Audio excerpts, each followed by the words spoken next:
Ready to move in premium triplex villas at Bachupally APR projects. అంతర్జాతీయ జలాలపై భారత నావిక దళ జైత్రయాత్ర ఆగకుండా కొనసాగుతూనే ఉంది. అమెరికా లాంటి దేశాల నావికా దళాలు సముద్రపు దొంగల వైపు కన్నెత్తి కూడా చూడడానికి ఇష్టపడని చాలా సందర్భాలలో మన నావికా దళం పైరేట్స్ కు చుక్కలు చూపించి బందీలను విడిపించింది. ఇంతకుముందు సముద్ర జలాలపై విచ్చలవిడిగా సంచరించే సముద్ర దొంగలు ఇప్పుడు ఇండియన్ నేవీ ఆనవాలు కనిపిస్తే చాలు తోక ముడుస్తున్నాయి.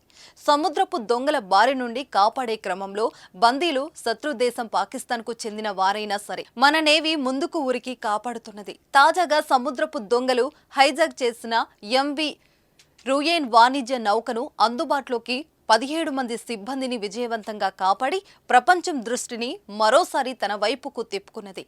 ఆ దృశ్యాలు ఇప్పుడు నెట్లో వైరల్ గా మారాయి.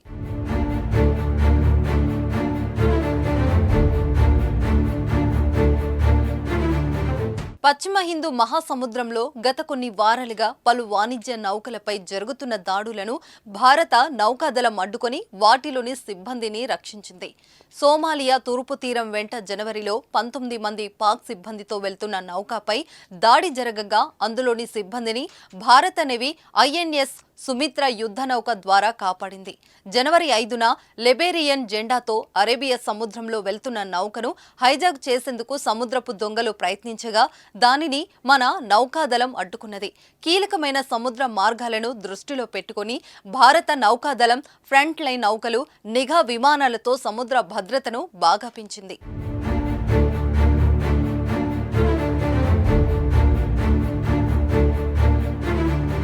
తాజాగా సముద్ర దొంగలు హైజాక్ చేసిన ఎంవి రూయన్ వాణిజ్య నౌకను సముద్రపు దొంగల చెర నుంచి విడిపించిన దృశ్యాలను భారత నౌకాదళం సామాజిక మాధ్యమాల్లో పంచుకుంది. ఆ నౌకలోని 35 మంది సముద్రపు దొంగలను భారత నేవీ తమ ఆధీనంలోకి తీసుకుంది.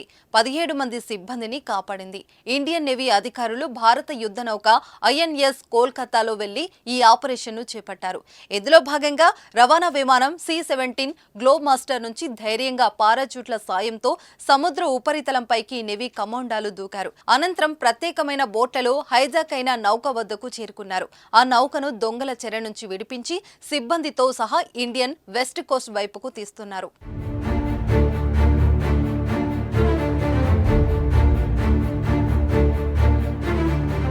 ఇండియన్ నేవీ విడిపించిన ఈ వాణిజ్య నౌక 8 కోట్లకు పైగా విలువైన 37,800 టన్నుల సామాగ్రితో ఉంది. ఈ నౌకను బందీలు సిబ్బందితో వెస్ట్ కోస్ట్ వైపునకు తీసుకొస్తున్నట్లు అధికారులు తెలిపారు. వైమానిక నౌకాదళాల ఉమ్మడి కార్యాచరణ శక్తి సామర్థ్యాలను ఈ విజయం ప్రదర్శిస్తోందని నేవీ పేర్కొంది. అంతర్జాతీయ జలాలలో శాంతి స్థిరత్వాలను బలోపేతం చేయడం సహా పాటు దోపిడీని అడ్డుకోవడంలో భారత బలగాల నిబద్ధతను చాటుతుందని చెప్పింది.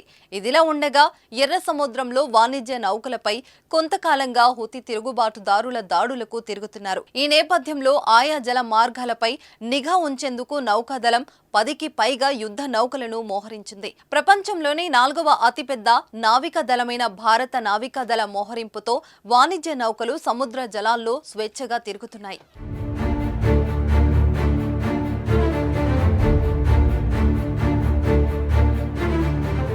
సుమన్ టీవీలో మీ పర్సనల్ అండ్ బిజినెస్ ప్రమోషన్స్ కోసం కింది నెంబర్కి కాంటాక్ట్ చేయండి.